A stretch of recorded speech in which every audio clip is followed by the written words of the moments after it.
Olá, bem-vindos à oitava edição do programa Roteiros e Roteiristas. A programação faz parte da campanha Miss em Casa, em conjunto com o Cultura em Casa, desenvolvido pela Secretaria de Cultura e Economia Criativa do Estado de São Paulo. O MIS agradece aos patrocinadores e apoiadores da programação, que também conta com a iniciativa digital Miss em Casa. Eu sou a Luísa Guanabara, roteirista e professora dos cursos de roteiro do MIS, e nessa edição a gente vai receber o João Gabriel Kowalski, que é diretor e roteirista. Nos Estados Unidos, o João realizou 2 curtas e no Brasil foram 3. Em 2020, ele gravou o filme Fora de Cena, o seu primeiro longa-metragem, que será distribuído pela Hello Company em plataformas digitais em 2021. E também recebo aqui o Gustavo Gerardi, que é roteirista, trabalhou no núcleo de humor da Globo, desenvolvendo uma série inédita, colaborou no programa Lazinho com Você, da Globo, e escreveu os longas Fora de Cena e Love in Quarantine, é isso? Da Europa Filmes. Boa noite, meninos, tudo bem? Boa noite, Lu, tudo bom? Tudo bem? E aí, vamos lá, né? Dauro, obrigada por estar aqui com a gente, nosso intérprete, a Amanda também, que vai se juntar a nós daqui a pouquinho. E aí, galera, prazer revê-los. Muito bom bater esse papo aqui. Quero agradecer a presença de vocês, quero agradecer a presença do nosso público fiel, que está aqui, que daqui a pouco vai mandar perguntas e fiquem à vontade para perguntarem, né, o que vocês quiserem, como sempre. Aqui a gente se esforça aqui para responder todo mundo, tá bom? Bom, o objetivo de hoje, então, é falar, né, sobre o cinema independente, quer dizer, como realizar filmes no Brasil sem depender necessariamente de verba pública, enfim, como conseguir colocar nossas ideias no papel, né, e efetivamente conseguir dar vida aos nossos filmes. E eu gostaria de saber de vocês, meninos, como que foi essa experiência do Fora de Cena? Quer começar, Cova? Pode ser, pode ser. Vamos lá. Boa noite, Lu. Boa noite, o Dauro e a Amanda que vão fazer a tradução. Boa noite a todos. Então, tudo começou no ano passado, quando, na verdade, eu e Gustavo, a gente já escreve vários projetos juntos, séries, filmes, e a gente tem um projeto que se chama Boate Azul, que é inspirado numa música sertaneja, que a gente pegou os direitos da música e começou a desenvolver o roteiro, né? A gente está em fase de desenvolvimento, inclusive a gente convidou a Luísa para fazer parte da nossa equipe de roteirista e ela aceitou, então ela está junto agora nesse processo. E o Bote Azul é um projeto muito ambicioso, muito grande, etc. Sabe que a gente precisa de muita coisa, é um projeto que precisa de muito amparo e realmente o financiamento a gente não consegue fazer de uma maneira totalmente independente, guerrilha na raça, e a gente achou que a gente deveria somar e fazer um roteiro que fosse o mais simples possível, para justamente mostrar que a gente é capaz de fazer um longa-metragem. Então, no meio da pandemia do ano passado, a gente escreveu o roteiro, e já logo em seguida que foi trazido uma ideia para a gente do ator, do protagonista, Marcelo Menezes, que participou com a gente no processo de desenvolvimento do roteiro. E aí a gente falou, vamos escrever um roteiro para ser o mais econômico possível, o menor número de locações, vamos concentrar tudo na casa desse ator, vamos tentar não... A gente teve que criar cenas que a gente evitasse uma aglomeração, então a gente teve pouquíssimas cenas, a gente teve acho que uma cena num bar lá que tiveram a participação de algumas pessoas como figurantes, mas foi só isso. A gente testou todo mundo da equipe, do elenco, todos, tudo amigo, obviamente. Amigo que foi para lá. Que convidou para participar. E aí acabou saindo o projeto, acabou saindo Fora de Cena. E eu acho que o Gustavo, ele tem uma maneira de contar muito interessante aí. Pode falar, Gu. Eu? Não sei. Não, mas eu acho que é importante falar. Sobre o tamanho do projeto, quanto ele foi crescendo, como inicialmente era para ser algo somente com a equipe, com o Marcelo e a equipe dele, né, com o elenco, porque o Marcelo é professor de atuação, tipo atores, atrizes, e a ideia era pegar ele, os atores dele e fazer um filme, sabe? E acabou crescendo que a gente acabou trazendo o Douglas Silva para o elenco, a Naruna Costa, o Hugo Bonemer, sabe? Muita gente bacana aí que tá ajudando já, tipo, a esse filme a começar a fazer barulho, sabe? O que eu acho que é legal também pontuar, até para quem está vendo e tem essa vontade de fazer o cinema independente, que hoje em dia é quase que uma solução, que é um trajeto que a gente tem que explorar, tem que tentar, tem que entrar nessa, porque está tudo muito difícil. E aí isso que o Kowalski falou é muito real, assim, também é uma questão de você juntar forças, né? O Marcelo, ele é um ator que a gente trabalhou num outro curta com ele, a gente já gosta do trabalho dele, e ele estava com essa vontade, essa ideia dele de fazer algo, ele veio, apresentou pra gente, e a gente, pô, era no meio da pandemia também, né? Aquela loucura, todo mundo em casa, isolamento total, aí a gente falou, vamos fazer? Estamos aqui, né? E aí a gente fez, e ele tinha o contato do Douglas Silva, por exemplo, aí no começo a gente começou a escrever só para ele, aí ele falou, pô, eu tenho o Douglas aqui, o Douglas Silva, para quem não lembra, ele atuou no Cidade de Deus, ele é um ator, assim, coincidi, ele é maravilhoso, assim, sabe? Então vamos colocar ele, aí a gente colocou ele também como o outro protagonista, assim, tipo, para encenar do lado do Marcelo em praticamente todas as cenas. E aí a gente foi conseguindo juntar forças, né? O Kowalski, por a gente ter feito 2 curtas juntos, a gente fez um curta juntos e você fez mais 2, né, Kova? Por você. Eu acho que foi. No total tenho 5 curtas, né? Eu e o Gu, a gente já escreveu, acho que 3 curtas, né? E agora esse é o primeiro longa. Eu acho importante também pontuar que é uma escada, né? Tipo, a gente foi nos curtas primeiro, explorou esse mercado. Claro que, assim, super difícil, mas, assim, dentro de um modelo de curta, a gente teve uma recepção bem legal, que a gente recriou uma história, um meme, né, muito famoso, que é o cão foi que botou para nós beber. A gente recriou, então saiu no UOL, teve muita visualização, teve muito comentário, então já foi, sabe, uma primeira recepção legal. Lá a gente conheceu o Marcelo, teve esse primeiro contato com ele. Então é tudo uma escada, assim. E hoje a gente meio que trabalhou nesse primeiro projeto, esse primeiro longa foi o maior trabalho nosso, assim, né, na raça. E agora meio que é isso, a gente já deu esse passo, agora a gente está pensando já no próximo passo. Acho que é legal também pontuar que nossa vida de roteirista é essa escada maluca, assim, que a gente vai degrau por degrau. Maravilhoso. Achei incrível essa perspectiva de, cara, eu quero fazer um filme. Esse eu não consigo fazer sozinho, né? Eu não consigo realizar independente porque ele é muito grande. E vou fazer outro. Assim, vocês estão furando a bolha, né? É muito incrível, assim. A gente fala tanto de oportunidade, né? Ai, queria uma oportunidade, queria uma oportunidade. E aí parece que às vezes a oportunidade chega e a gente ou não tá pronto para ela, ou outra pessoa escolhida, enfim, não sei o que. E vocês, enfim, estão criando essas oportunidades, né? Isso é maravilhoso. E não só para vocês, né? Porque eu acho que quando a gente movimenta o mercado, a gente movimenta para todo mundo, né? A gente cria oportunidades, a gente mostra como as coisas podem ser feitas. E eu queria que vocês falassem um pouquinho do roteiro do Fora de Cena. Isso só para complementá-lo, eu acho que é muito real, porque também parte muito da gente, né? Quando você vê aquela equipe filmando a cena que você escreveu, né? Tipo, uma galera, o Douglas Silva fazendo a cena com o Marcelo Menezes e depois a Naruna Costa. Uma puta câmera gigantesca que eu sei lá como é que o João arrumou essa câmera. Você começa a falar, olha, tudo nasceu daquele dia que a gente falou, bora fazer? Então, vem muito do nosso trabalho, assim, tipo, a gente querendo ou não, a gente esse start do negócio todo. Então, vale a pena também para a gente como né, esse pensamento, essa reflexão, de às vezes fazer, e a gente também está super aprendendo no processo, né?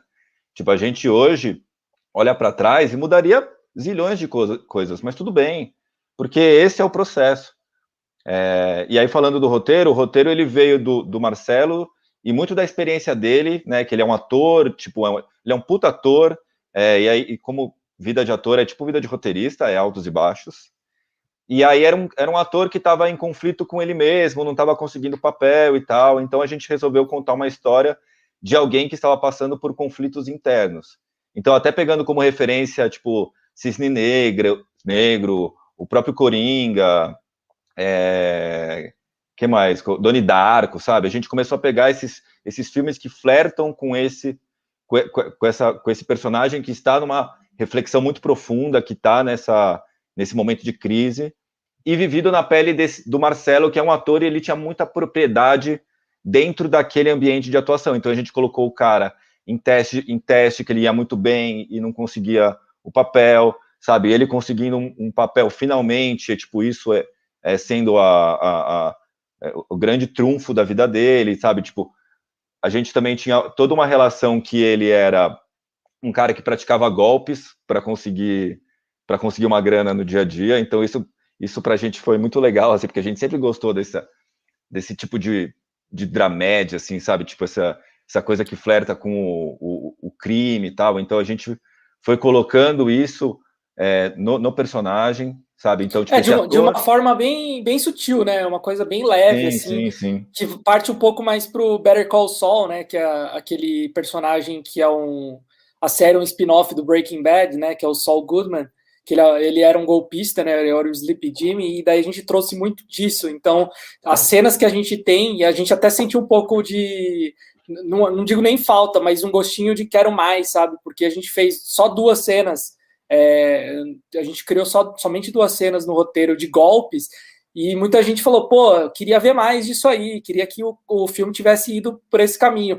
Mas o filme mesmo, assim, o roteiro, ele é um roteiro meio esquizofrênico, porque ele começa a se transformar, ele começa de uma forma muito sutil, muito leve, assim, vamos dizer, e vai se transformando justamente dentro dos conflitos internos desse personagem, que é esse ator que é muito frustrado, mas quando ele consegue o papel, na verdade, ele começa a desenterrar vários traumas dele, e isso acaba desencadeando uma certa mania de perseguição, vários aspectos, vários problemas bem psicológicos graves nele, sabe?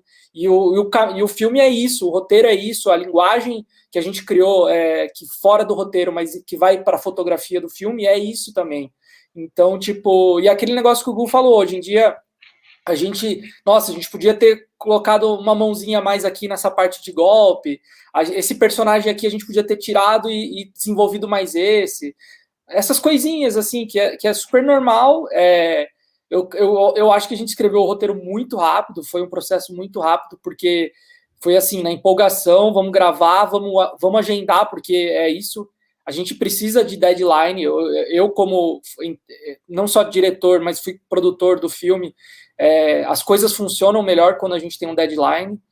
Então, tipo, a gente tem lá, a gente quer mandar pro Frapa o nosso roteiro do Boate Azul lá para concorrer. O nosso deadline é dia 29 de abril, então a gente tem que correr para escrever esse roteiro. Ferrou. Hoje é dia 23. Exatamente. Mas aí a gente escreve, entendeu? A gente vai lá e faz. Quando a gente coloca deadline, o produtor coloca um deadline, a gente vai lá e faz. O roteirista tem que fazer isso também, sabe? Tem que... eu vou escrever 2 roteiros esse ano. Então coloca, ó, dia 5 de maio, até dia 5 de maio eu vou escrever um roteiro, até dia 10 de dezembro eu vou escrever o segundo. Sei lá, que não seja para enviar para algum concurso internacional ou para participar de laboratórios, eu acho que é necessário isso. E a gente criou isso. O nosso deadline era justamente para gravar o filme. E para gravar, não é simplesmente, até lá a gente vai mexendo no roteiro. Depois que você fechou o roteiro, a gente tem que fechar tudo, fechar as locações, fechar os atores. Não tem como ficar mudando muita coisa em cima da hora, a não ser que seja dentro da própria cena. Então, tipo, a gente lutou com isso e a gente foi muito rápido, porque a gente marcou... a gente começou a escrever o roteiro em junho, terminamos ele em julho, e a gente marcou o filme para ser gravado em setembro. Depois a gente decidiu adiar mais um mês, mas que não era a ver com questão de roteiro, era a ver com questões de produção mesmo, várias dificuldades que a gente estava enfrentando por ser no meio de uma pandemia, para conseguir as locações, para conseguir fechar elenco. Mas, assim, isso é super importante, sabe? Trabalhar com um prazo ali para a gente cumprir e falar, não, isso aqui, independente se você vai produzir ou não, eu acho que isso é importantíssimo. Boa. Roteiro é que nem reforma, né? A gente nunca acaba, a gente só abandona. A gente fala, ai, nossa. É verdade. Chega. Porque senão Com certeza. a gente fica mexendo, porque sempre vai ter alguma coisa que a gente quer mudar, né? E Com eu acho certeza. que esse desapego, assim, pô, vai ficar perfeito. Cara, perfeição é um negócio que não existe para nada em área nenhuma da vida, né? E tem aquela máxima lá, né, do feito é melhor que perfeito. Acho que é isso, né? Não tem muito, assim, o que... Se a gente não tiver esse prazo, né, fica sempre mudando. Então, como vocês não tinham um prazo formal, vocês colocaram esse prazo, né? Vocês simplesmente decidiram que teria gravação naquela data, né? Então, fizeram... em quanto tempo esse roteiro? O roteiro, acho que foi escrito em um mês.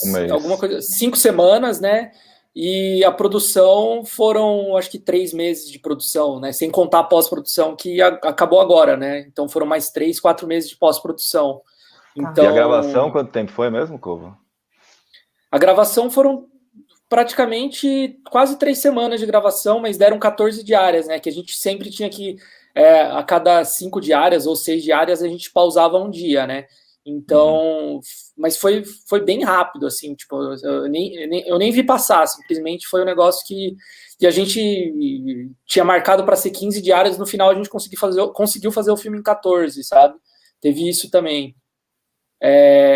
Mas, assim, é importante também frisá-lo que a gente conseguiu muitas parcerias, sabe, durante o processo. Então, a produtora que entrou junto com, além da minha produtora, que sou eu consegui a produtora do Leandro e do Pio, né, que é o Rafael Zalai, lá de São Paulo, que acabou trazendo a Carol Cardoso para produzir o filme com a gente, que é a WT Filme. Então, o próprio Marcelo, que ele tem lá a escola dele e que ele produz as coisinhas do conteúdo dele, né, que é a Raposa Filmes, que ele entrou mais nessa parte de preparação de elenco, trouxe os alunos dele para participarem do filme, que foi um pessoal super gente boa, super comprometido, gente que sabia que, assim, não tinha grana, então, mas você tá escalado, a tua diária é no dia tal, você tem que estar lá, tal horário, em São Paulo, e veio gente, assim, o Leopoldo de Goiânia, a Denise do Rio Grande do Sul, o resto, um monte de aluno dele do Rio de Janeiro, sabe, tipo, rolou isso, sabe, então foi muito legal e foi super importante, porque se você começa a realmente como é que fala? Falar assim, é um filme com orçamento e você vai, sei lá, tipo, pagar as pessoas como elas devem receber, arcar com todos os custos, se torna um projeto inviável, sabe? Então, quando você tem as pessoas que acreditam, que eu acho que isso é mais importante, independente, vamos dizer assim, se uma produtora maior quisesse atuar junto ao projeto, apoiar o projeto, mas não tivesse o mesmo comprometimento que essas pequenas produtoras tiveram, sabe? Que eu acho que isso é mais importante. Às vezes a gente fica assim, não, eu quero achar a produtora tal lá, sei lá, tipo, aquelas grandes, a Conspiração, a Pródigo, a etc., para produzir o meu roteiro aqui e tal. E aí, às vezes, até eles pegam, mas, você, sabe, é um roteiro que eles não estão dando muita bola, porque você é desconhecido e tal. E, tipo, pega uma produtora menor, sabe? Oferece para produtora menor, que às vezes está afim de fazer de uma maneira totalmente independente, na raça, pegar um edital menor e conseguir essa grana, sabe, para fazer. É super possível. Tem muitas produtoras aí menores que estão fazendo filmes que estão sendo rodados, que estão sendo distribuídos internacionalmente, sabe? Então, tem muito disso também, né? Da gente como roteirista querer, tipo, eu quero que o meu filme seja produzido por aquela lá. Mas, tipo, às vezes não é isso que vai acontecer. Vai ser a produtora do teu amigo que está começando, que às vezes, no caso da WT Filme, o próprio Lê, eles nunca tinham feito um curta, sabe? Eles, como produtor, eles nunca tinham produzido um curta, eles eram de publicidade. E aí, só que o Lê, ele sempre trabalhou comigo, é tipo um cara mais dócil do mundo, mais ponta firme, e ele tipo topou, sabe, tocar o projeto junto, sabe? Então, eu acho que o mais importante é quando você vai fazer um trabalho desse, que é totalmente guerrilha, é você ter pessoas que vão estar comprometidas, sabe? Eu acho que é isso, sabe? Muito bem. Você falou da questão, né, da remuneração e tudo mais. Como que é um jeito justo, assim, de remunerar a equipe? Porcentagem, por exemplo, né, de alguma receita, talvez? Como que funciona nesse sentido? Então, no caso do Fora de Cena, a gente fez praticamente você pega, até deu muito trabalho essa parte quando eu tive que fazer o cadastro na Ancine, né, para gerar o CPB, e aí eu tive que mandar lá com a divisão, né, de receita, né, as porcentagens de todo mundo, porque todo mundo entrou realmente sem receber, sabe? Então eu dividi. Então, daqui para frente, o que o filme der de retorno financeiro, toda essa galera que topou trabalhar vai receber, sabe? Tipo, e é nada mais justo.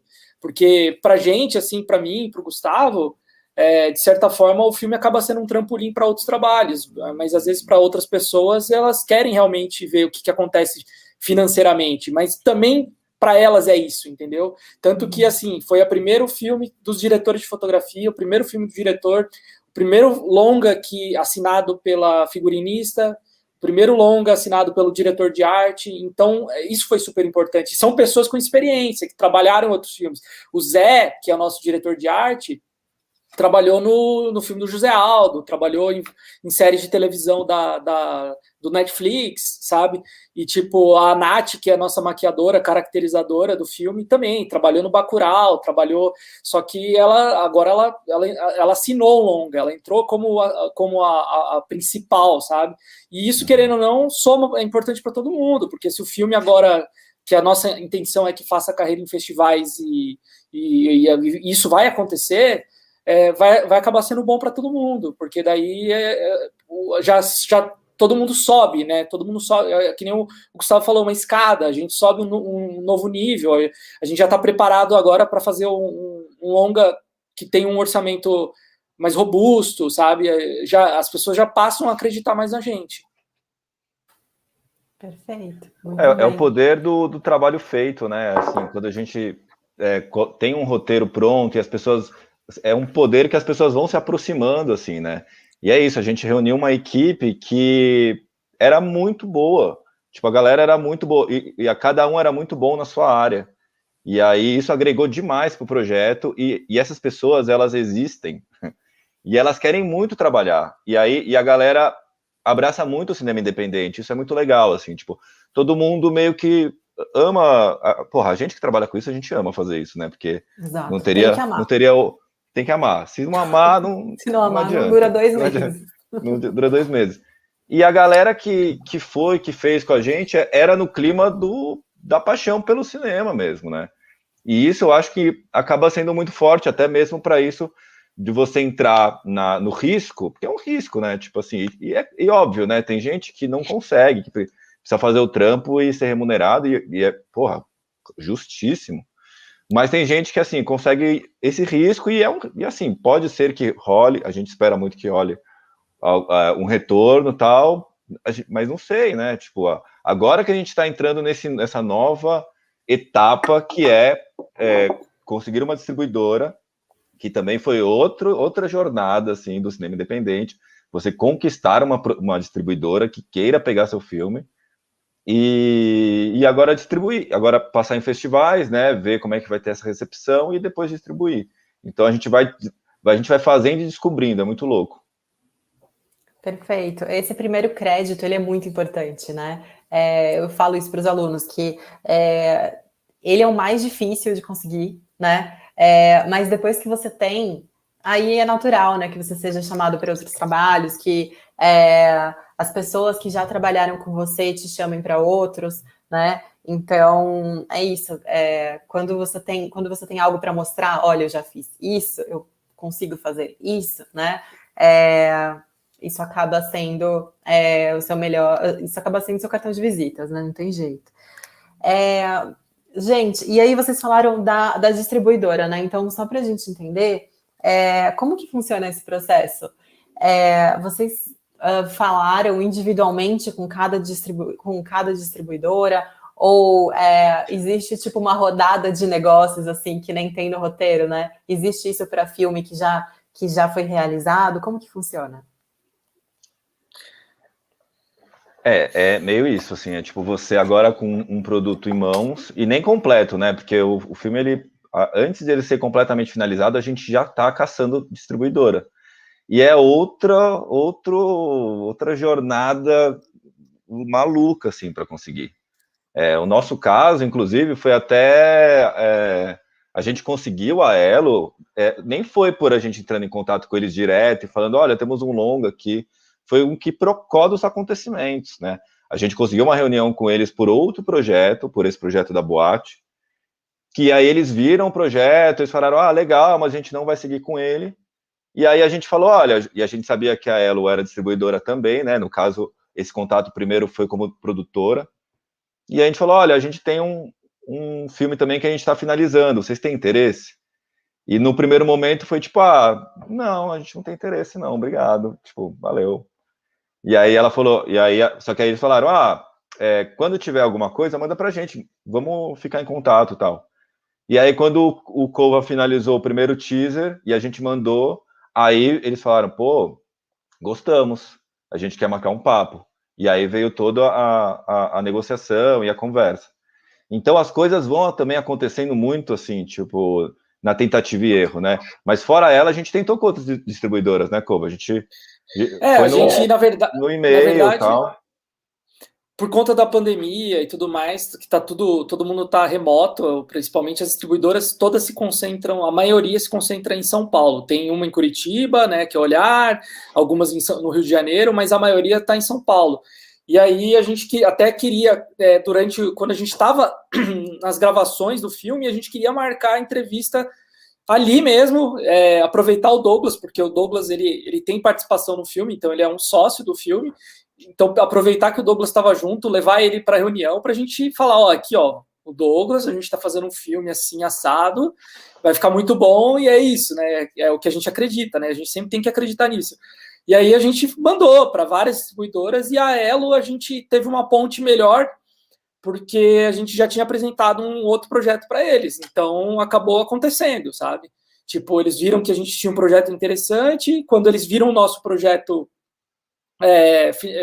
o teaser, daí ele já bateu aquele curiosidade neles, assim, opa, queremos ver o corte desse filme.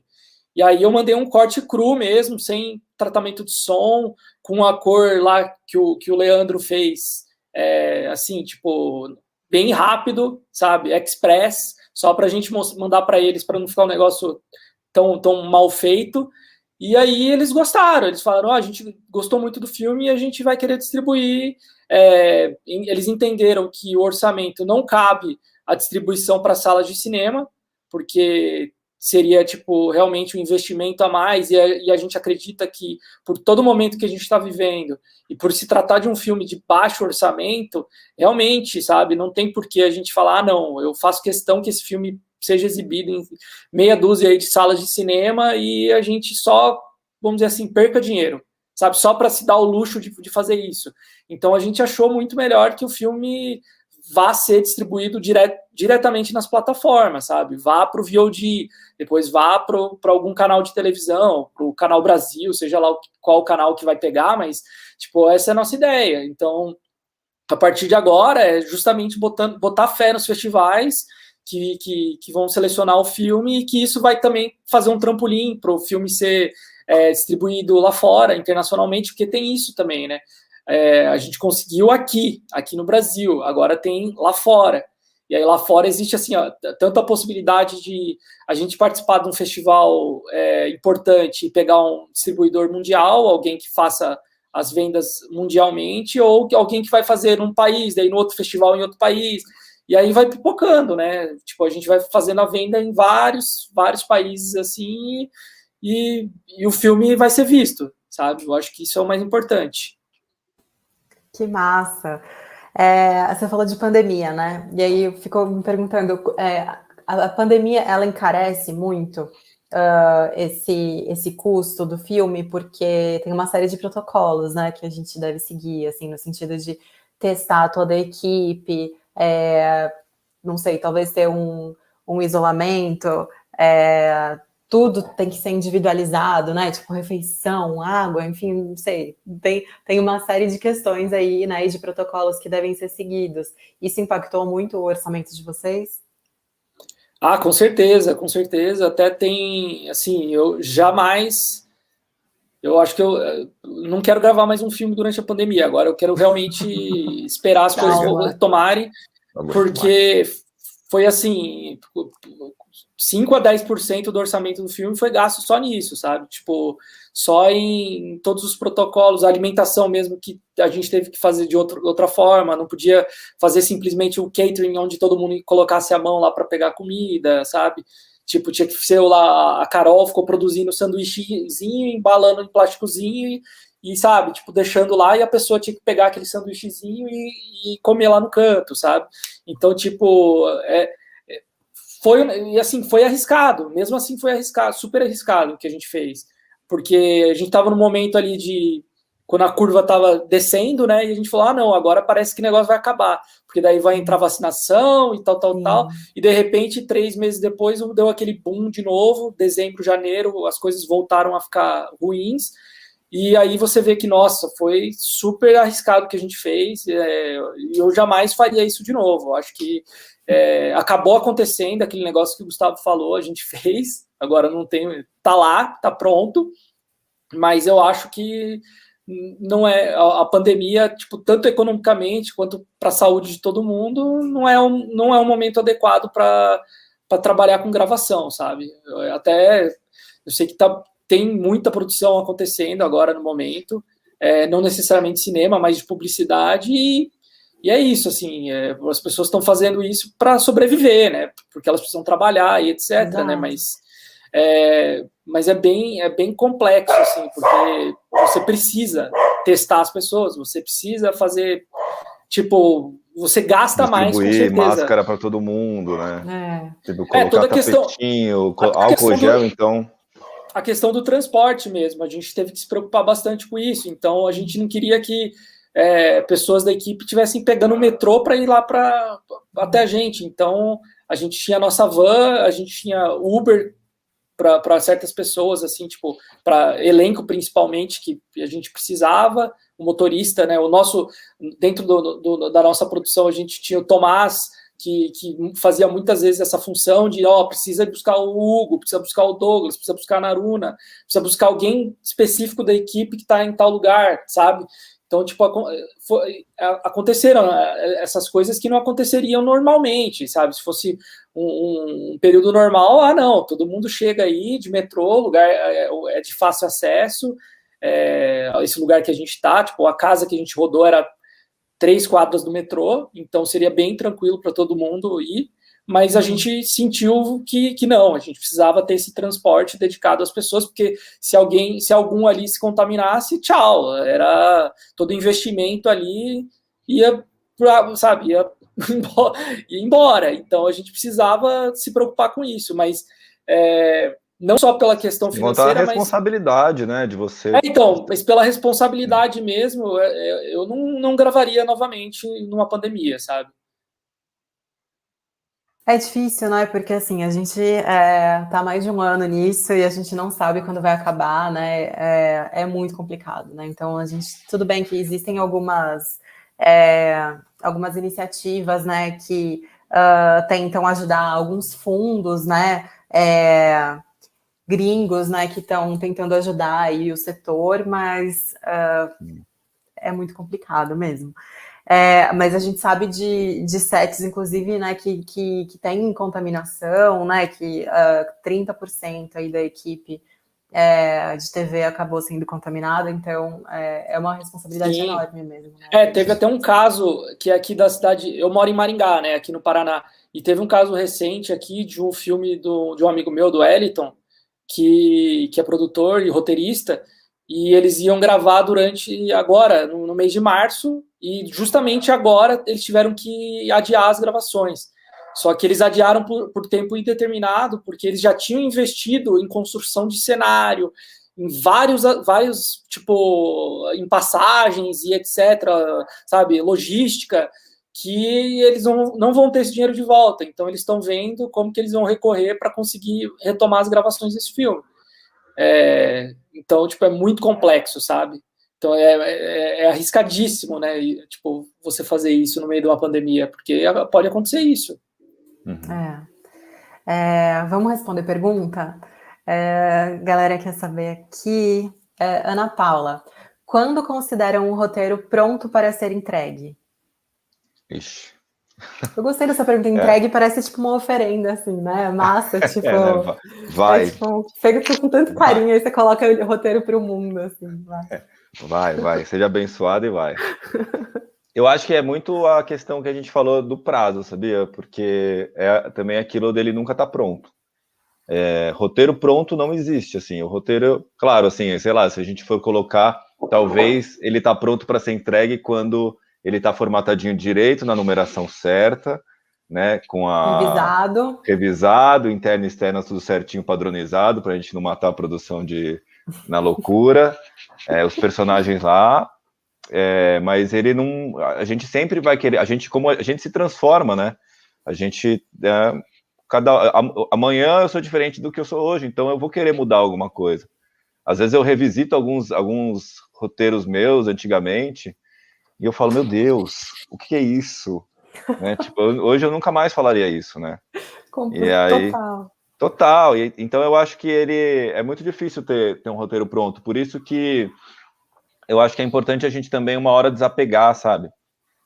Na experiência que a gente teve, inclusive no Fora de Cena, a palavra desapego reinava, assim, porque eventualmente você não conseguiu uma locação que você queria, eventualmente você não tinha, aquela cena deu algum pau e você precisa fazer ela de outra forma, e o roteiro tem que ser adaptado, né? Então, roteirista que é muito congelado no seu roteiro lá, fechado, fala, não, aqui não pode mexer e tal, é complicado. No nosso momento, assim, claro, se você é um roteirista fodíssimo, sei lá, talvez eu acho que vale a briga, mas no nosso caso, ainda mais no cinema independente, que ele é tanta variável que pode acontecer, eu acho que a gente tem que ter uma flexibilidade muito grande. Ainda somos os bastiões lá do roteiro, da história, né, para que tudo se funcione, mas a nossa flexibilidade tem que ser enorme. Muito bem, vamos só deixar claro aqui, então, né, que o roteirista, não existe essa figura, né, do roteirista que vai falar, ai, não, ninguém vai mexer na minha história, só eu posso mudar as coisas, enfim, que não aceita, né, tem que entender que o audiovisual é um trabalho coletivo, né, e que todo mundo tem direito a opinar, né? E aí a gente pode, enfim, debater, né? Ver o que pode ser mudado, ou qual que é a importância de ter aquele personagem, de ter aquela cena, etc., né? E acho bom também quando a discussão toma esse rumo que é racional, né? E aí a gente pode... enfim, a gente pode justificar as nossas escolhas criativas, né? Olha, nesse momento, por causa da estrutura, é importante que exista, né? Essa reviravolta, enfim, qualquer coisa nesse sentido. Mas que as escolhas elas sejam feitas com base, né, no que vai funcionar melhor para a história, né? No que funciona melhor para o filme. E não uma questão de ego, né? Ah, essa história é minha ou essa história é sua. Isso não funciona, não funciona direito. Vamos ver aqui, gente. Quem mais que mandou pergunta? Peraí. A Gabi. Nessas produções independentes, você acha que seria possível eu conseguir uma vaga como auxiliar/ajudante de qualquer coisa, não remunerado mesmo, só para me botar no meio e conhecer o povo? Com certeza. Adiciona a gente aí. Ninguém vai negar isso, né? Poxa, ninguém vai negar. Exatamente. E a gente Mas é legal começar assim, com esse. Assim, acho que só de estar no set, conhecer as pessoas, eu já acho muito válido. Então, eu acho uma super. E é o que a gente falou da escada. Um primeiro projeto é assim, depois a gente se conhece, a gente acaba gostando de trabalhar com as mesmas pessoas, né? Tipo, acho que o roteiro é uma coisa muito... você está muito tempo lá com as mesmas pessoas, e a produção também, e a mesma gravação, muitos dias que você passa. Então você quer trabalhar com as pessoas que você gosta, então ir lá uma vez para conhecer é super... Eu acho que você fazer essa proposta para qualquer pessoa que está produzindo alguma coisa, a galera aceita, porque sempre está precisando de gente. Sim, com certeza. Eu acho que a gente teve bastante gente, que nem eu falei, que era o primeiro filme, sabe? Tinha gente que não, realmente a Carol, ela, que é a nossa produtora, ela assina como produtora do filme. Ela fez um trabalho extraordinário e ela nunca tinha trabalhado com cinema, sabe? E foi que ela entrou recebendo. Não é um valor simbólico se você comparar o quanto que ganha um produtor de cinema, né, no Brasil ou seja lá onde for. Mas, assim, ela fez um trabalho fenomenal, sabe? E, tipo, nunca tinha pisado num set de gravação. A gente falava alguns termos que a gente tem os termos técnicos quando a gente está produzindo, gravando, e ela não entendia, tinha que fazer uma tradução para ela, sabe? O que era. Mas isso não impediu ela de fazer um ótimo trabalho. Então, tem aquelas pessoas que realmente têm o sangue no olho e entram ou como produtor, ou como assistente, ou como um estagiário e arrebentam. E é isso que o Gustavo falou. A partir do momento que você começa a formar uma equipe, por exemplo, na equipe do Longa, tinha muita gente que já trabalhou nos curtas comigo. A Nath, que é maquiadora, e a Helena, que foi figurinista, já tinham trabalhado. O Lê já tinha trabalhado comigo, não na função de diretor de fotografia, mas já tinha feito assistência para mim. Então, tipo, acaba sendo dessa forma, que você conhece as pessoas, você entrosa com elas, e com o tempo você acaba, vamos dizer assim, calejando. Aquele negócio que a gente fala, a panelinha que rola, não é uma coisa... É porque o cinema é algo muito humano, sabe? É uma relação muito, muito pessoal. Então, tipo, você não vai chamar, por exemplo, para o meu próximo longa... que seja o Boate Azul ou algum outro, eu não vou chamar um diretor de fotografia que eu desconheço, eu vou chamar alguém que eu já tenha trabalhado ou do Fora de Cena, ou dos curtas, sabe? Tipo, da mesma forma que com produtores, sabe? Eu sempre vou dar preferência para as pessoas que já trabalharam, que já me entendem. O meu assistente de direção no longa provavelmente vai ser meu assistente de direção no próximo filme, porque ele já sabe a maneira como eu gosto de dirigir uma cena, o tempo que eu preciso para dirigir uma cena, porque o Fora de Cena é um filme que tem muito plano sequência, e plano sequência com a câmera parada e com a câmera em movimento. Então a gente economizava muito tempo quando a gente estava com a câmera parada, fazendo um plano sequência, que não tinha uma decupagem de cena, e a gente também gastava muito tempo quando a gente tinha um plano sequência em movimento. Então ele sabia exatamente disso. Com o tempo ele foi, ao passar das diárias, ele foi entendendo isso e vendo como que ele podia adequar, né, a ordem do dia das cenas para a gente gravar. Então, tipo, é isso, sabe? E eu acho que é super válido a pessoa... Eu comecei dessa forma, sabe? Eu comecei como assistente de produção, como assistente de maquinária, trabalhei lá nos Estados Unidos dessa forma, como assistente de produção no curta de um amigo russo, depois de um outro amigo americano. Quando eu vim para o Brasil, fiz parte da equipe de câmera de uma galera que fazia videoclipe. E daí eu virei assistente de direção, sabe? Trabalhei numa produtora de efeitos visuais, tipo, na parte burocrática ali de escritório, que não tinha nada a ver comigo, e falei, não, isso aqui eu não quero para minha vida, sabe? Eu prefiro, se for para trabalhar atrás de uma mesa, que seja como roteirista. Então, eu acho que é isso. E daí é super válido você, sabe, tipo, estar num set, assim, é a melhor faculdade que existe para fazer cinema, sabe? Tipo, não tem outra maneira de aprender, por mais que você assista vídeos no YouTube ou cursos e etc., não existe a melhor maneira que não seja você estar no set de gravação. E a mesma coisa funciona para o roteirista. A pessoa pode ter 10 roteiros escritos, mas se ela não tem um roteiro que foi produzido e ela não viu as coisas funcionando na tela, eu acho que a pessoa ainda não aprendeu, sabe? Tipo, ainda não chegou naquele lugar. Porque não adianta nada você ter 10 roteiros que foram inscritos e não ter nenhum produzido, e um que eu falo que seja um curta-metragem, sabe? De 2, 3 minutos, não significa muita coisa, porque o que vale é quando o negócio realmente sai do papel e você vê, nossa, e você começa a aprender, eu não quero, eu acho que não vou tanto por esse caminho aqui, eu acho que o diálogo não é algo que eu faço tão bem, então eu vou para uma linguagem mais visual, sabe? Eu acho que eu não sou muito bom no humor, eu vou mais pro drama. Eu acho que eu não sou muito bom no drama, eu vou mais pro terror, sabe? E aí eu acho que pro próprio roteirista é muito importante isso. Muito bem. Eu acho ótimo assim, esse momento que a gente está, porque existe uma especialização do roteirista, né? Eu lembro que há alguns anos a gente via vagas assim, procura o roteirista. Tipo, aí hoje é um negócio muito específico. Procura o roteirista com, sei lá, 2 séries de ficção, com 10 anos de experiência, com, sei lá, experiência em drama, enfim, né? As coisas estão ficando cada vez mais especializadas, justamente para a gente entender, né, que roteirista é que nem médico, né?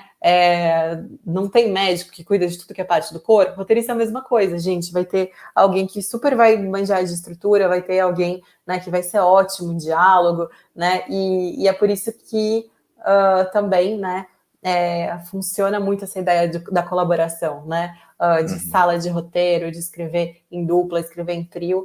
É uma experiência que vale a pena se você fizer isso com pessoas que são muito de boa. E que deixam o ego de lado, claro. Tem uma pergunta aqui que eu achei muito interessante. A Paz perguntou: por que parece que estamos morrendo quando recebemos uma crítica forte no nosso roteiro?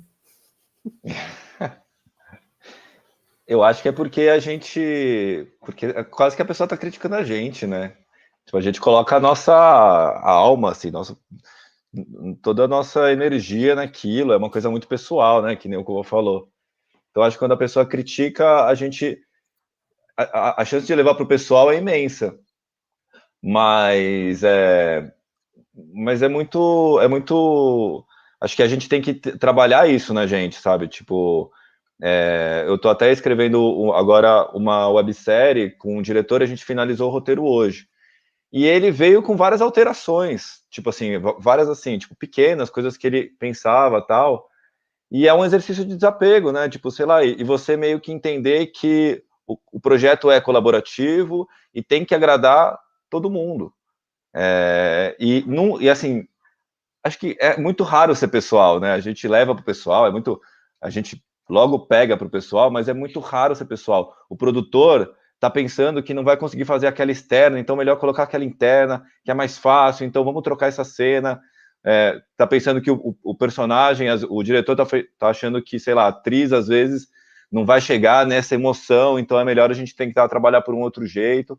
Então tá todo mundo abre-se muito, o audiovisual é muito maior do que o nosso roteiro. E às vezes as pessoas estão já pensando em outras coisas, em outras variáveis que vão impactar. Então tem que ter esse exercício do desapego e trocar. Eu acho que tudo é resolvido na conversa, assim, tipo, às vezes se você quer defender muito alguma coisa, defenda. Mas entenda também que a pessoa está querendo o melhor do projeto, né? Tá todo mundo lá querendo fazer um puta projeto. E não colocar dedos e falar, você não escreveu legal aqui, ou não está tão bom essa parte. Eu acho que a gente precisa trabalhar aí, fazer uma terapia às vezes, né?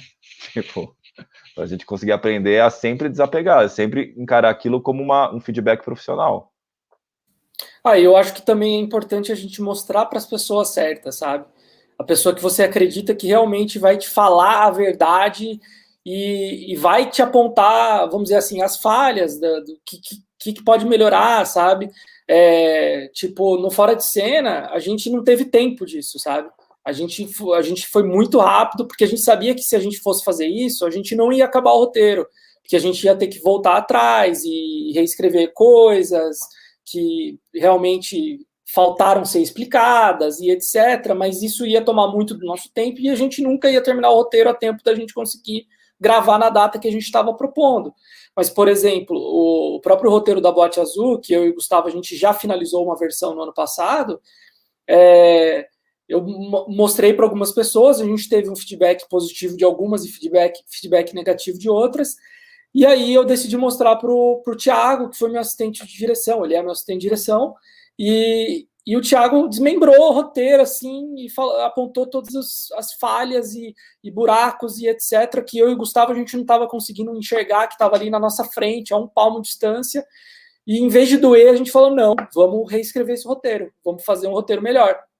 E por isso que a gente chamou você, Luísa, para participar, justamente porque já traz uma outra perspectiva, sabe? Tipo, a gente está tão, vamos dizer assim, imerso nisso, eu e o Gustavo, a gente está há anos trabalhando nessa história, que a gente já meio que, não é que a gente cansou, mas é que a gente ficou batendo tanto numa tecla que viciou, e aí é super importante a gente pegar e falar assim, não, calma aí, vamos dar para uma pessoa ler aqui, ver o que ela acha e tal, e daí a gente sentiu que precisava melhorar, sabe?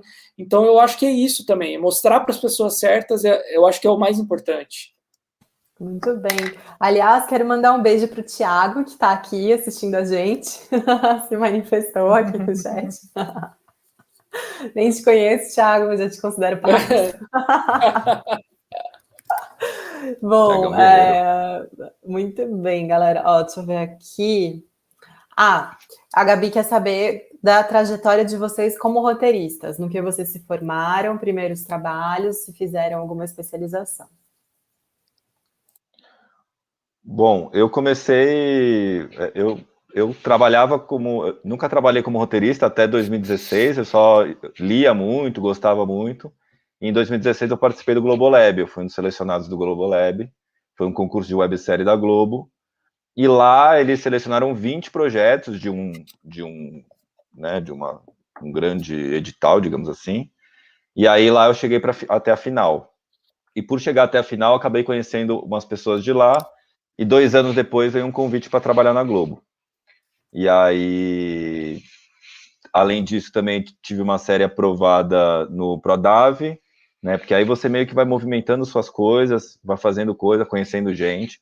Esse mercado, querendo ou não, ainda é pequeno, assim, então todo mundo se conhece. E aí trabalhei lá, e aí ano passado escrevi o Fora de Cena com o João, e escrevi também um outro filme, uma comédia romântica chamado Love in Quarantine, com o Miguel Rodrigues, né, da Take a Take, e também baixo orçamento, também, assim, na raça, inclusive uma das atrizes do Fora de Cena está no Love in Quarantine, tipo, a gente fez aí tipo assim, meio que isso, o mercado, ele é enxuto mesmo, e agora, e é isso, meio que destaques da carreira foi isso, mas eu me formei em publicidade, primeiro em administração, que foi o erro da minha vida, e depois em comunicação e publicidade. Muito bem, e você, João? Eu estudei publicidade com essa pessoa aí, com esse traste. É verdade, estamos juntos. Sofremos juntos. A gente se formou juntos em 2012. E aí depois eu trabalhei durante 2 anos em agência de publicidade e eu detestei. Eu gostei muito do primeiro ano, quando eu era estagiário, porque era bem sossegado. O Sidão, que era meu chefe, era bem de boa. Super da paz, então era muito tranquilo, mas depois, quando eu realmente quando eu ascendi na carreira para redator júnior, eu detestei e falei que eu não quero, eu quero trabalhar com cinema, porque eu tinha ido para São Paulo para estudar cinema e acabei indo para publicidade, trabalhar com publicidade, e eu falei, não. E daí eu decidi fazer a pós-produção em direção de cinema lá nos Estados Unidos, na UCLA, que era um curso super acessível, com pessoas do mundo inteiro, e você escolhia o curso de direção, mas você podia fazer também outras aulas de produção, fotografia, roteiro, e além da direção eu fiz aula de roteiro lá. Cheguei a fazer só um dos trimestres, eu poderia ter feito os 4, mas não me empolgou tanto. E daí eu sempre fiz vários cursos separados, assim, depois que eu voltei para o Brasil, eu fiz 2 curtas-metragens, dirigi 2 curtas lá que foram de TCC, vamos dizer assim, da UCLA, e depois, quando eu voltei para o Brasil, batalhei, demorou um pouquinho, assim, para eu conseguir um trabalho, porque eu queria como diretor mesmo, e aí eu acabei entrando numa produtora de efeitos visuais, se chama Stratostorm, que é super, assim, super conceituada. Eles têm um escritório em Los Angeles e um em São Paulo. E aí também entrei eu era uma espécie de atendimento, vendedor ali dessa produtora, mas que não tinha o meu perfil. E aí, por sorte, eu acho que as coisas acontecem, porque eu tava fazendo outro curso de direção de fotografia, acabei conhecendo o Pietro, que me levou para trabalhar com ele para dirigir uma campanha da Toddy, que a gente dirigia as vacas da Toddy. O Gustavo sabe muito bem, porque ele participou da campanha. E aí foi assim, uma coisa leva a outra. E o Lê, que é o diretor de fotografia e produtor junto comigo no Fora, ele também trabalhou junto comigo na campanha de Toddy. Então ele era o nosso assistente faz tudo, porque ele é o cara ele é o MacGyver da produção de cinema, sabe? Ele faz a direção de fotografia, ele opera a câmera, a luz, mexe na internet, programação, sabe? Tipo, serve o cafezinho, faz de tudo. Realmente faz de tudo. E aí uma coisa leva a outra, e a gente vai fazendo curtas. Daí, tipo, tinha outra produtora de um amigo nosso, da ESPM, o Marcel Vu, que a gente também fez algumas parcerias com ele. A gente produziu dois curtas em parceria. Então, tipo, é dessa maneira, sabe? As pessoas que você conhece, que você já conheceu, geralmente são as pessoas com quem você vai trabalhar, sabe? E é dessa forma que o mundo gira, pelo menos nessa área de cinema, de audiovisual, acaba sendo dessa forma. Você vai trabalhar com, sei lá, com documentário, com videoclipe, você vai acabar topando com as pessoas que você conheceu num set anterior, sabe? E aí as pessoas, sabe, tipo, elas têm a mesma sinergia que você, elas pensam da mesma maneira, tipo, a qualidade, sei lá, técnica que elas querem colocar no trabalho é a mesma que você gosta de fazer, sabe? Tipo, a tua visão de mundo é parecida, então acaba sendo dessa maneira. Muito bem. Tô pensando aqui, muito legal, né, saber essas diferentes trajetórias, assim, que nem todo mundo, né, se forma em cinema ou rádio e TV, ou qualquer curso nesse sentido. A gente tem vários roteiristas aí de outras áreas, arquitetos, enfim. Tem uma pergunta aqui, gente, do Ângelo. Houve alguma alteração de estrutura na história no momento da filmagem, por necessidade ou mesmo por uma ideia surgir no meio do processo? Não, eu creio que de estrutura não, mas a gente teve alterações em cena, sabe? Que a gente via que isso aqui não tá funcionando, isso aqui tá indo para uma. Teve uma cena lá que era da Gabriela com o Marcelo, que é o protagonista, que tava uma porno chanchada, que não tinha nada a ver com o roteiro, e a gente falou, não, gente, vamos regravar isso aqui. E a gente tinha gravado a cena e a gente chamou a Gabriela, chamou o Marcelo, pediu desculpa para os dois e falou, podemos regravar? E a gente, numa outra diária, a gente regravou a cena de uma outra forma, de uma outra maneira. A gente teve muito improviso nesse roteiro, porque a gente sabia que era um roteiro de 70 páginas e a gente queria extrair o máximo possível para a gente ter realmente uma coisa, sabe, mais enxuta, uma coisa, um filme mais longo, sabe? A gente estava com essa ideia na cabeça, não, vamos ter um filme mais longo. E no final das contas a gente acabou cortando cena na ilha de edição, que a gente viu que não funcionava para o roteiro. 3 cenas que faziam parte do final do filme e a gente falou, não, isso aqui não está fazendo sentido.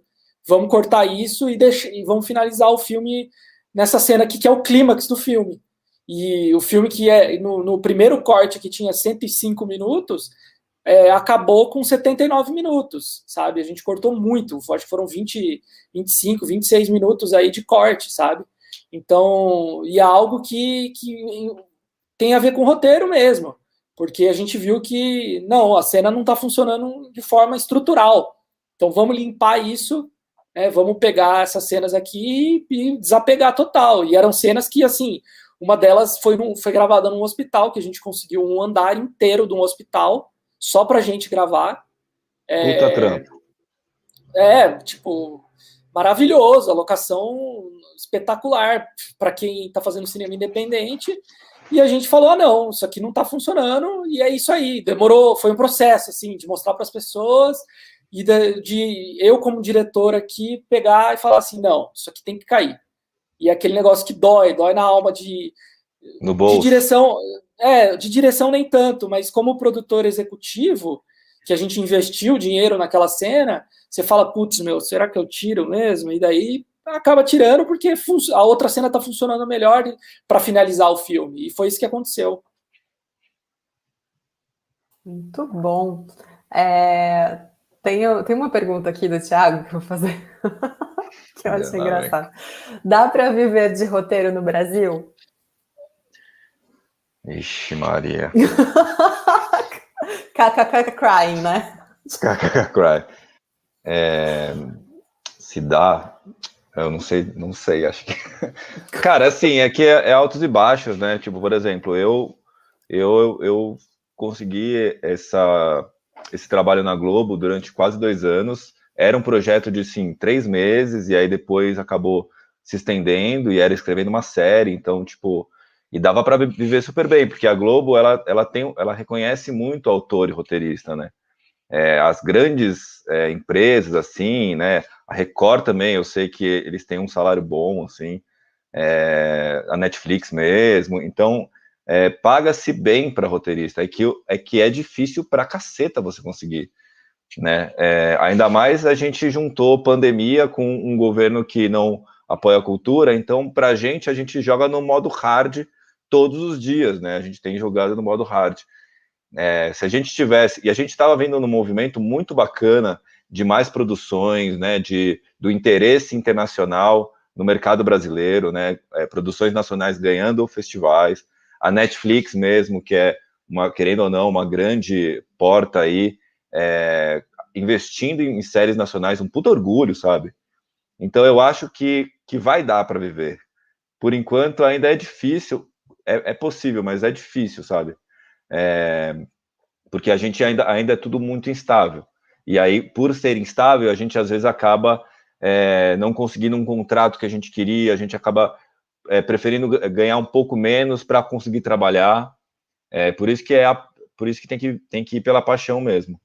Mas eu tenho muita esperança que as coisas vão melhorar, assim, porque a gente está formando roteiristas muito bons, isso que a Lu falou, é algo... antigamente tinha um número de roteiristas, então meio que assim, a gente precisa de roteirista. Hoje em dia, a gente vem se especializando, existe um movimento muito grande de roteiristas brasileiros. Então a gente só tende a fazer coisas muito mais interessantes, isso já está sendo traduzido em algumas produções. Então a gente está nessa onda, assim, né? Agora... então eu acredito que num futuro próximo, assim, a gente vai ter uma profissão um pouco mais estável e a gente vai poder trabalhar com isso. Hoje em dia é difícil, bem difícil, assim, muito difícil furar a bolha, mas é possível. E você, Cova, o que você acha? Assim, eu acho que o Gustavo resumiu tudo, mas... Concordo. Não, mas é que assim... Eu já te falei isso, Lu, mas a minha intenção não é se tornar um roteirista que vá para uma sala de roteirista, sabe? Uhum. Eu sei que essa é a intenção do Gustavo, eu sei que essa é a sua intenção, mas a minha realmente é ser um diretor, alguém que vai encabeçar uma produção criativa, sabe? A direção criativa de um projeto. Então, mas eu concordo plenamente, eu acho que a gente vinha já de uma onda. A gente tem inúmeros roteiristas aí que a gente nunca tinha ouvido falar, sei lá, 10 anos atrás, hoje em dia estão no auge, estão fazendo trabalhos fantásticos na Netflix, na Globo, na HBO. Então, assim, obviamente aquele negócio que é uma bolha, você precisa furar e tem muita gente, muita concorrência para pouco trabalho, que não é muito, se você comparar com as produções norte-americanas ou sul-coreanas, o Brasil não produz a mesma quantidade, porém vinha produzindo através das leis de incentivo e através dos editais, e a gente tinha uma despolarização, que era uma descentralização das produções dos grandes centros, né? Que era, por exemplo, Florianópolis mesmo produziu uma série que está na Netflix, chama Crisálida. Eu sei que o pessoal da Bahia também produziu uma série que está lá na Amazon, sabe? Então você começa a ver produções regionais aparecendo de roteiristas que jamais, morando naqueles lugares, iam aparecer, sabe? Iam ter oportunidade. E justamente por conta de todo esse movimento, aí que você olha assim, os Estados Unidos trabalham de outra maneira os incentivos. Mentira, os Estados Unidos, os caras, eles dão um monte de isenção fiscal para uma produção acontecer sei lá, na Geórgia, para um filme acontecer mesmo, rolam empréstimos bancários ultra mega milionários, sabe? Tipo, obviamente, lá tem uma outra cultura já, porque você tem uma indústria consolidada, que vem há mais de 80, 90 anos fazendo filme. Então, a gente, para chegar lá, a gente vai levar um tempo. Então, é só a gente comparar o Brasil com a Coreia do Sul, porque os dois tiveram a gente tem um movimento muito semelhante do final dos anos 80, começo dos anos 90, de produções cinematográficas incentivadas pelo Estado. E a Coreia do Sul, hoje em dia, está começando a nadar de braçada, e o Brasil estava nesse caminho. E digamos que está, porque a Netflix tem produzido, por exemplo, Cidade Invisível, uma série da Pródigo, que foi sucesso em mais de 48 países, que contou com a força do Carlos Saldanha, obviamente, que é um cara super forte, que participou, né, que é o criador da série. Mas, assim, você vê que a gente pode ter mais cidades invisíveis, e isso é importante.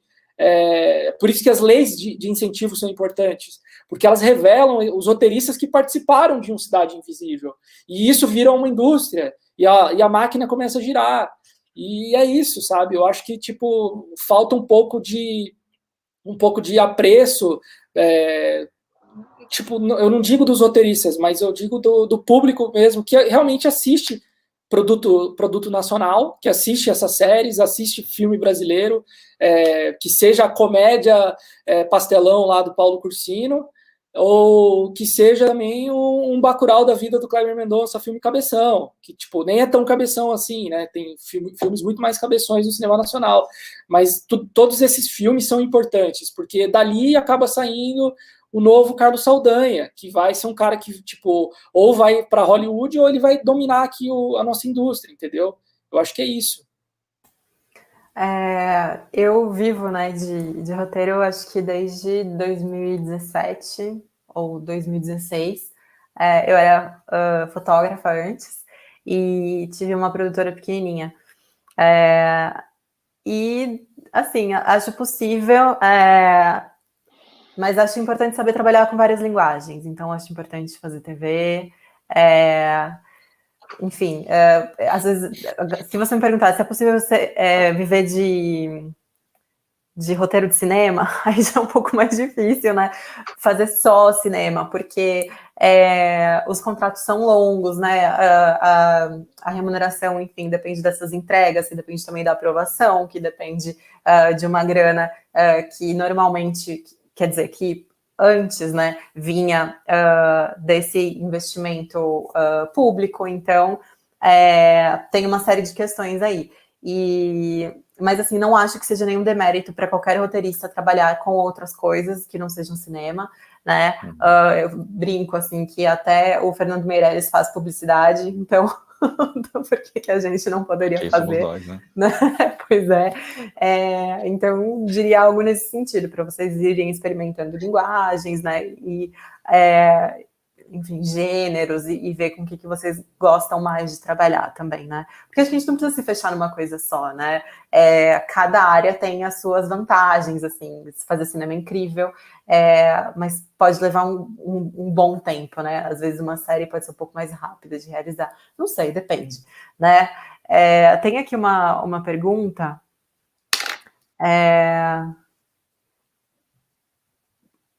Que eu vou fazer. Tá engraçado. É normal roteiristas, até para os mais experientes, terem baixa autoestima e muita insegurança? Paz, eu vou te falar que pelo que eu vejo é sim, tá? Porque assim, nos meus cursos aqui do MIS, né, os cursos de roteiro, a gente tem pessoas que nunca trabalharam com roteiro e que se formaram em outras áreas, tipo assim, dentista, advogado, enfim. E a gente tem também pessoas que já trabalham há muito tempo, né? Com roteiro e que já fizeram coisas incríveis e tem várias séries no portfólio. Tem gente que já foi indicada ao Oscar, tem gente que já foi indicada ao Emmy. Então, assim, é um público bem amplo. Então, mas uma coisa que eu percebo é isso, assim, principalmente as mulheres. As mulheres têm muita dificuldade de conseguir falar sobre o trabalho delas, mostrando que elas são maravilhosas, sabe?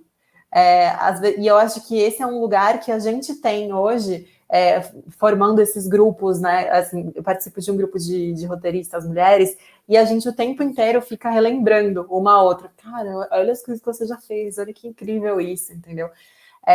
Sinto que as mulheres, elas...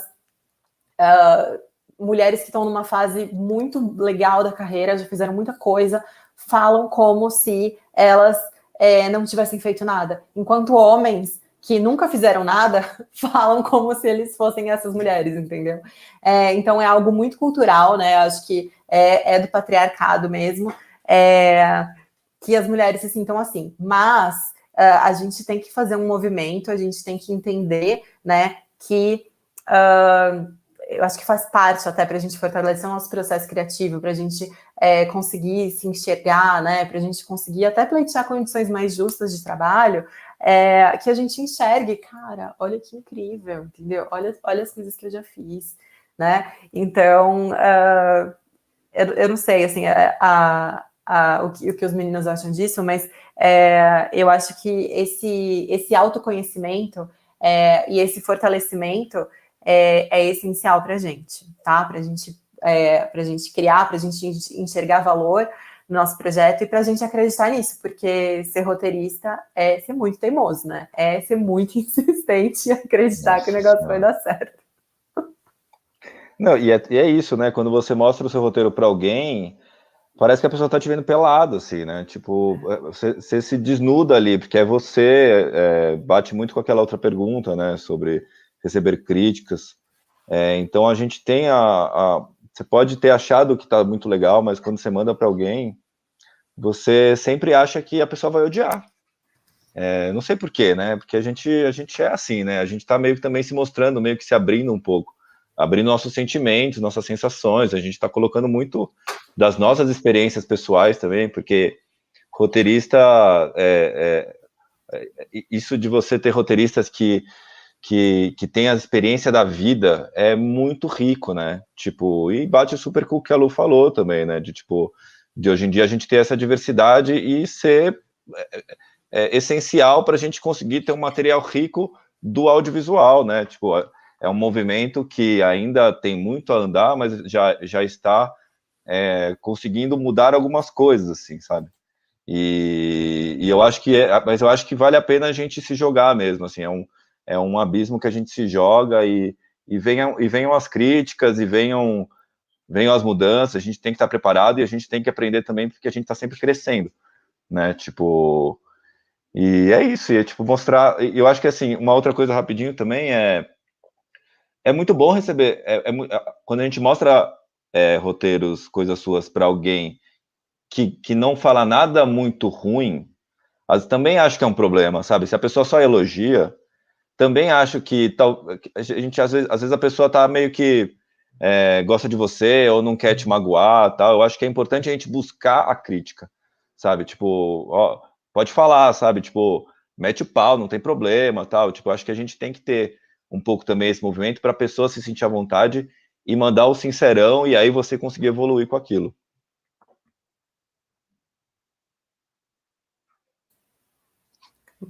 Muito bem, acho que isso respondeu a pergunta aqui do cactofobia também. Como você quer contribuir com essa questão? Não, eu acho que eu já falei disso, eu acho que eu não preciso. O Gustavo já. Então, eu vou fazer uma pergunta agora para você, Cova, que é da Ana Paula. Quando estão com bloqueio criativo, o que vocês fazem?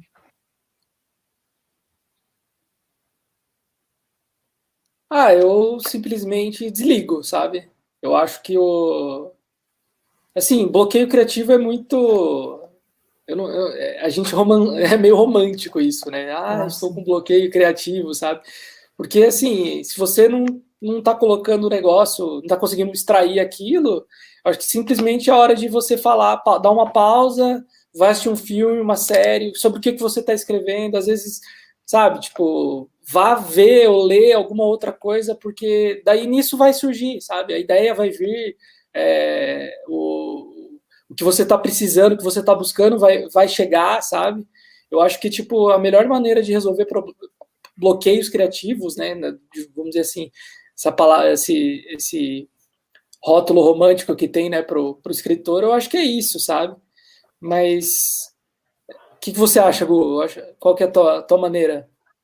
Eu acho que roteiro criativo é complicado. Para quem tem prazo, isso não existe, né? Então, se você tem um prazo, não adianta. Você vai escrever aquilo lá e é isso aí, e pronto.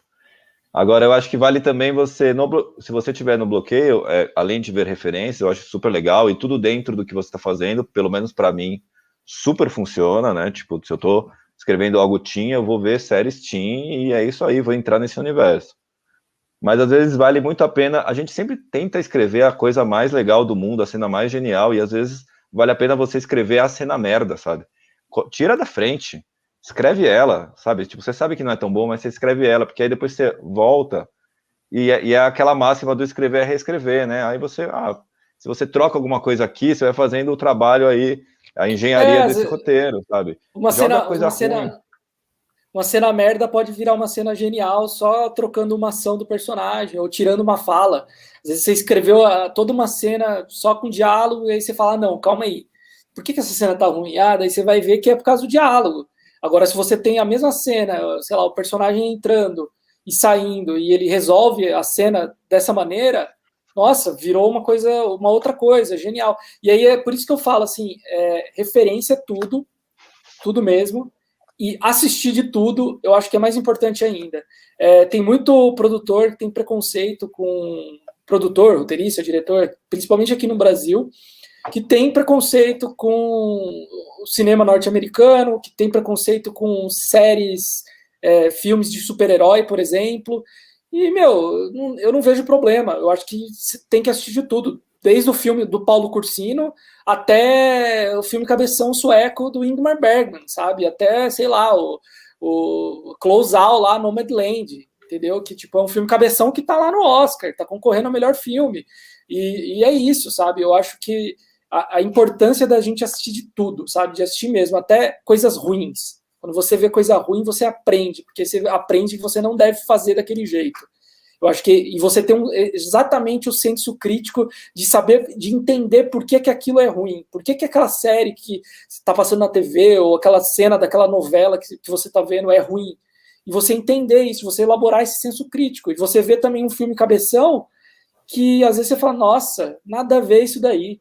Mas beleza, daí o roteirista, o diretor dá aquela volta no mundo para explicar, embasado em teorias de Durkheim, e, sei lá, e Nietzsche, sabe? Tipo, tá, sabe? Beleza.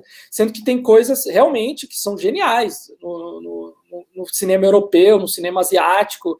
Você tem, com certeza. Mas justamente porque o cara escreveu uma coisa boa, entendeu? O roteirista desse tipo de filme ou tipo de série, escrever um negócio bom, é isso. E a mesma coisa acontece, eu sou fascinado pelo universo da Marvel. E assim, é uma coisa fantástica, que eles fizeram 28 filmes, agora estão fazendo série de TV e tudo está interligado, sabe? Os personagens se aprofundando. Agora terminei de assistir o Falcão e o Soldado Invernal e é um negócio assim fantástico, porque o personagem do Falcão e do Soldado Invernal eram personagens rasos nos filmes. Eles eram meros coadjuvantes que serviam como escada, sabe, para a trama. E agora eles são personagens principais e se aprofunda no drama deles, no drama pessoal de cada um deles. E assim, tipo, é genial, sabe? Tipo, por mais que, beleza, é uma coisa que você sente e você relaxa assistindo, mas isso faz parte, sabe? Tipo, a gente vê isso também, faz parte. Eu acho que a gente tem que deixar o preconceito de lado. E por mais que você goste do cinema europeu, você tem total. Eu gosto de cinema europeu, eu gosto muito de cinema latino-americano, mas a gente tem que ver de tudo. Perfeito. Tem uma pergunta aqui do Miguel que era sobre isso, né? Onde que João busca as referências dele. E acho que ele explicou muito bem, justamente, né? Que são essas fontes super variadas e entender que tudo é cinema, né? E acho que faz parte esse teste de linguagem, esse não preconceito, né? Tem que ver de tudo, inclusive o Fora de Cena, que logo mais estará aí nos streamings. Perfeito, é isso mesmo, claro. Estamos todos ansiosos para assistir. E quando eu falo de tudo, não é só o conteúdo que está ali na nossa frente, fácil, sabe, na televisão. Às vezes, pega e acompanha qual que é um curta-metragem brasileiro, por exemplo. Eu vi que tiveram 3 curtas brasileiros esse ano que quase entraram na corrida do Oscar, e eu fiquei sabendo disso, eu fui lá assistir, sabe, para ver o Baile, que era um filme de umas meninas lá de não sei se é Mato Grosso, Goiás, algum lugar assim. Da Stratostorm, que foi a produtora que eu trabalhei, que eles fizeram uma animação 3D fantástica, absurdamente fantástica, poderia ter entrado facilmente entre os indicados ali a melhor animação. E é isso, sabe? Você vê também, tipo, o que está mais próximo da gente. Eu acho que isso é importante quando a gente está não só começando, até pessoas que já trabalham há muito tempo com isso, sabem disso, que é importante a gente ver o que está ali ao nosso acesso, o que a gente pode produzir, sabe? Tipo, tá dentro do nosso range, né? Do nosso limite de orçamento. O que a gente... Nossa, isso é um filme tipo, que nem Estômago, que é um filme genial, escrito pelo Lusa Silvestre e pelo Marco Jorge, que assim, é um filme de R$1 milhão, sabe? Uma coisa assim. E é absurdamente bom.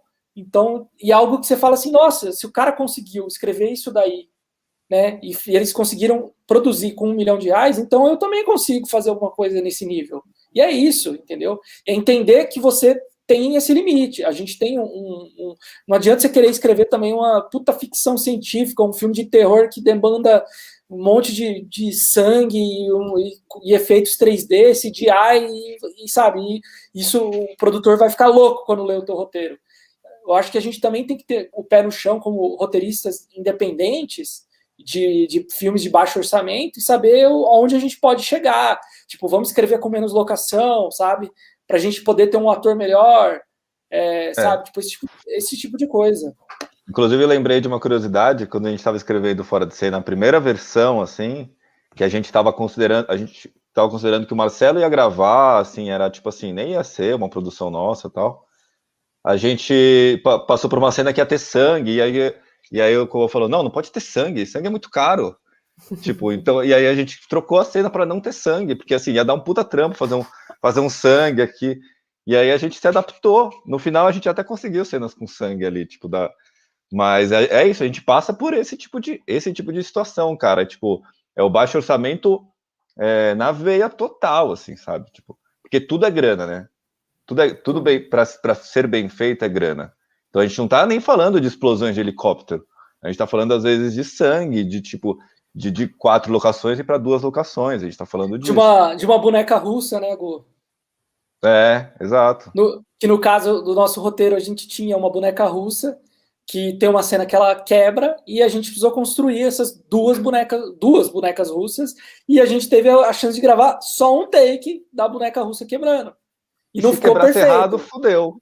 Não, e não ficou perfeito, não ficou. Não ficou. Depois eu penso assim, nossa, eu devia ter posicionado a câmera em outro lugar e tal, mas foi o que saiu, entendeu? E é isso, é a nossa vivência. Agora, lá em Hollywood, com certeza eles teriam 50 bonecas russas para gravar a cena, sabe? Então, eu acho que é isso. Os mínimos detalhes de um roteiro, qualquer coisinha que você coloca, vai custar, sabe? Tipo, um pôster na parede. A gente tem um pôster, inclusive está aqui na minha parede, que tipo, é a mesma coisa. Tipo, precisamos chamar um artista, que foi o Fábio Vido, que é foda, um cara muito foda, que fez na parceria, que é amigo do Pio, que é um dos diretores de fotografia, e daí, tipo, se a gente tivesse que pagar o cara, não daria para fazer, sabe? Tipo, seria algo totalmente fora. E daí você tem que imprimir esse pôster. E aí a gente, numa cena, inicialmente a gente tinha pensado no Marcelo pegar o pôster, rasgar e comer o pôster. E daí depois a gente decidiu que não era melhor fazer isso. Não foi nem por questão de produção, porque eu acho que a gente imprimiu 2 pôsteres justamente para ter, de novo, um take, né? Tentar funcionar com ele fazendo isso. Mas a gente achou que a gente achou que ia ficar exagerado demais e a gente tirou essa cena do roteiro. Mas eu acho que é isso, nos mínimos detalhes, quando você está escrevendo, tudo custa, sabe? Tudo custa dinheiro, e o Gustavo é o cara que ele voa longe e eu vou lá e pego ele, puxo de volta para a terra e falo, não, Gu, isso aí não vai dar, não. Quebrar vidro, sabe? Arrebentar garrafa na cabeça de alguém, quebrar espelho. E se o ator se cortar aí... Gustavo. Uma garrafa na cabeça, gente. Não, tinha uma cena que ele queria que o cara quebrasse espelho, e daí, tipo, com um punho, sabe? Tipo, Tarantino, sei lá. E aí, Leonardo DiCaprio no Django, queria que o ator rasgasse a mão, e daí, mano, Puta como assim? cena, né? Sabe? Tipo, não dá pra fazer isso, entendeu? Eu acho que é isso, a gente entender os nossos limites é super importante. Gente, eu escrevi um roteiro que não era BO, não era baixo orçamento, né? E assim, e também rolou. Então é importante que o roteirista saiba que ele sempre vai estar sujeito a esse tipo de coisa. Escrevi uma cena linda na praia, lá do protagonista, com a mãe dele e tal, aquele pôr do sol incrível. Aí a produtora mandou mensagem.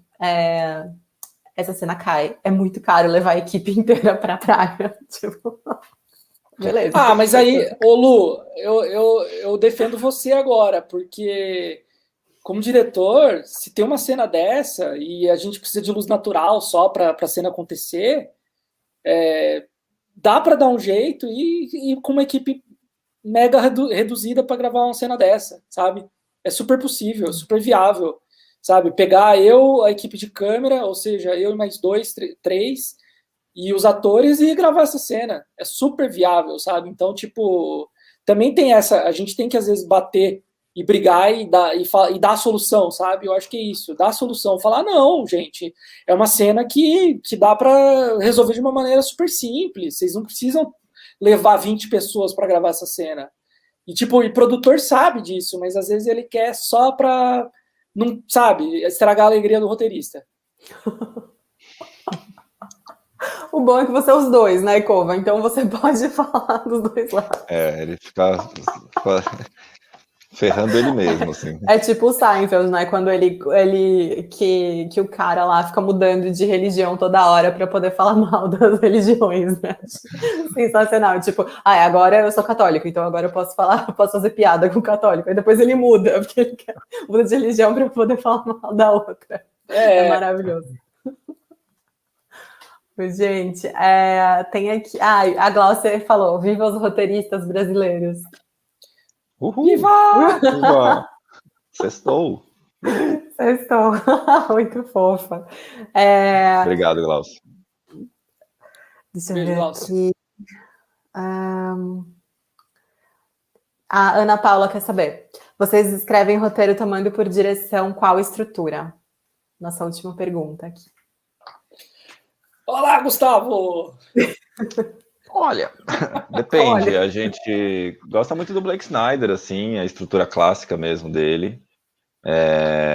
Claro que acho que todas as estruturas elas acabam, né, se conversando, assim, né? Então, mas o Fora de Cena começou com Blake Snyder, se não me engano, né, Koba?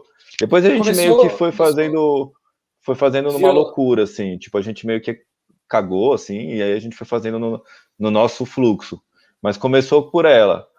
Mas agora o Boate, a gente já não está seguindo tanto o Blake Snyder, a gente foi para uma estrutura mais de principais beats dos atos, e é isso aí, sabe? Porque também é uma história, porque assim, a história às vezes pede, às vezes o Boate Azul é uma história que tem mais de um protagonista, então a gente achou que era mais interessante respeitar grandes beats dos atos, mais do que a gente fazer a jornada do Blake, que é um pouco mais detalhista, digamos assim. Tem o Dark Knight, tem o All Is Lost, sabe? Tem, tipo, a gente preferiu ir por outro caminho. Claro que, assim, é isso, né? Todas são meio parecidas e todas eles acabam tendo pontos de convergência. Mas também vale aquela máxima de você conhecer as regras e depois quebrar elas, né? Tipo, entenda elas, conheça, sabe a estrutura que você está usando, e uma hora vai no seu, assim, tipo, esquece um pouco aquilo, porque aquilo engessado também acaba pelo menos assim, para minha experiência, não é muito legal. Muito bem. Eu acho que acaba sendo mais do mesmo, sabe? A gente acaba virando, se tornando roteiristas que vão fazer mais do mesmo. Se a gente seguir a formulinha do bolo do McKee, do Snyder, sabe? Do Sid Field. Eu acho que é super importante a gente estudar eles, estudar uma estrutura clássica, entender uma estrutura clássica, para você poder desmembrar. E não necessariamente quer dizer que você vai escrever uma. Eu não acho isso. Eu não acho que, por exemplo, Fora de Cena não é uma estrutura clássica. Ele acaba se tornando um filme meio anti-estrutura, porque a gente desmembra, começa com um gênero e vira outro, sabe? Ele não tem exatamente toda essa jornada do herói muito bem detalhada, porque realmente vai por um outro caminho. Mas está tudo com a outra, sabe? Ela tá dando um respaldo da cena anterior, a gente tá dando uma resolução pro espectador da história desse personagem. E aí eu acho que isso é importante, porque o Boate Azul também não vai ser um filme com uma estrutura clássica, um protagonista que segue uma jornada do herói, mas porque a gente tem 3. Então a gente a gente está desmembrando essa história de uma maneira que a gente sabe como funciona uma estrutura clássica para colocar no roteiro de uma maneira como funciona. E, por exemplo, os irmãos Coen, eles escrevem dessa maneira e, assim, a parte, sabe? Tipo, é absurdamente bom o que eles escrevem. E aí é o diferente, é o negócio que faz a diferença, que chama atenção, sabe? Tipo, ao redor do mundo. Todo mundo quer ver o próximo filme dos irmãos Coen, sabe? Tipo, todo mundo que eu digo, quem é fã dos caras, né? Eles não são totalmente comerciais, como disse Paulo Cursino, apesar de eu discordar um pouquinho dele, porque senão não seria um filme que teria ganho, eles não teriam filmes que ganharam Oscar 2 vezes, como o Fargo e o Onde os Fracos Não Têm Vez, e o Oscar é total sinônimo de produção comercial. Então eu acho que é isso, sabe? Eu gosto que vocês começam a citar coisas que apareceram aqui nas lives, né? Eu tô achando maravilhoso. Aí, ó. Os Lulu velho. A gente... É que o Fora de Cena é metalinguístico, aí essa entrevista também tem que ser. Sensacional. Gente, infelizmente a gente precisa acabar, porque, enfim, tem toda uma estrutura envolvida aqui, né? Quero agradecer muito o Dauro e a Amanda. Gente, Libras é uma linguagem muito linda, né? Eu fico olhando, assim, o que eles fazem, queria aprender. E assim, quero agradecer todo mundo que está aqui, que veio fazer pergunta, né? A gente está com um público fiel já, muito bom ver minhas alunas, meus alunos aqui, a galera que acompanha o trabalho do Gustavo e do João. E quero agradecer muito vocês, meninos. Foi muito legal esse papo. A gente poderia continuar, né? Durante muito tempo essa conversa, de preferência na mesa de um bar, se a gente não estivesse nesse momento de pandemia, mas foi muito legal ter vocês aqui, entender como vocês pensam o cinema, né? Como que vocês entendem roteiro, como vocês pensam estrutura, né? E ver que vocês estão efetivamente realizando, sabe? Isso é muito importante e quero deixar aqui os parabéns para vocês pelos filmes que vocês vêm realizando. A gente que agradece, Lu, e parabéns pela live aí, por esse movimento também dessas lives, que é maravilhoso. A gente já é fã e agora a gente está nessa honra de poder estar participando. Então a gente agradece muito também. Obrigada, Gu. Obrigado, Lu. Obrigado, Misa, aí pelo convite. Ao Dauro e a Amanda, que fizeram a tradução em Libras aí, que também é super legal. Acho fantástico isso. E eu acho que é isso. E é uma honra agora ter você também ao nosso lado aí, como parceira no roteiro do Boate Azul, e que venham outros roteiros também depois. Amém. E que o Boate Azul ganhe um Oscar aí pro Brasil, né? Esse Oscar não é tão É a meta. Mas e assim, e vamos fazer outra live, né? Quando a gente lançar a Boate Azul, a gente faz uma outra live falando como foi esse processo. Exatamente. Aí você entrevistando você mesma. Aí sim. Eu faço os dois papéis, eu fico lá daqui. Seria demais. Não, mas aí vocês vêm aqui comigo, né? Aí a gente vai falar, então, como foi, qual que é essa diferença, né? Do BO pro filme aí. Como que chama? Tem um orçamento de 5 normal, milhões. O justo. Não, é o BO também, que o Fora de Cena, ele é guerrilha, sabe? Uhum. Ele é um guerrilha style, se você for ver, é tipo que o Robert Rodrigues fez com o El Mariachi, né? Que ele até tem um livro dele lá, que ele fala como eu fiz um filme com $7 mil. Então, é meio que o mesmo esquema. A gente fez o Fora de Cena com os nossos $7 mil. E agora a gente vai fazer um filme baixo orçamento, né? O Boate Azul é um filme baixo orçamento, é isso. Mais ou menos. Não sei. A gente não sabe quanto ainda que vai ser, né? Mas, não, estamos no processo de escrita, mas obviamente a gente já parte para os milhões, é outra história, né? Mas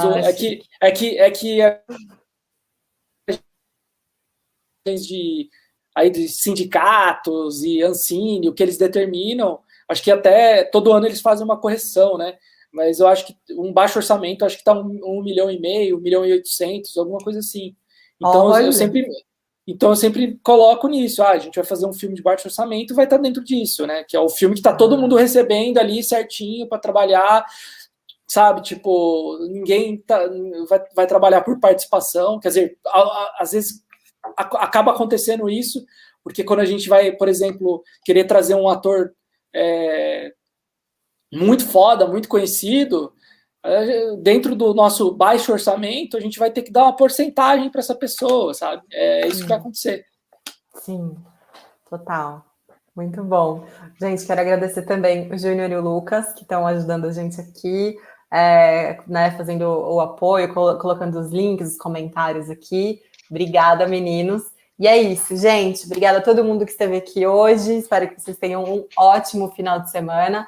E viva o cinema brasileiro, como o Miguel acabou de falar aqui. Boa noite e até a nossa próxima live. Um beijo. Valeu. Até. Beijo, gente. Tchau.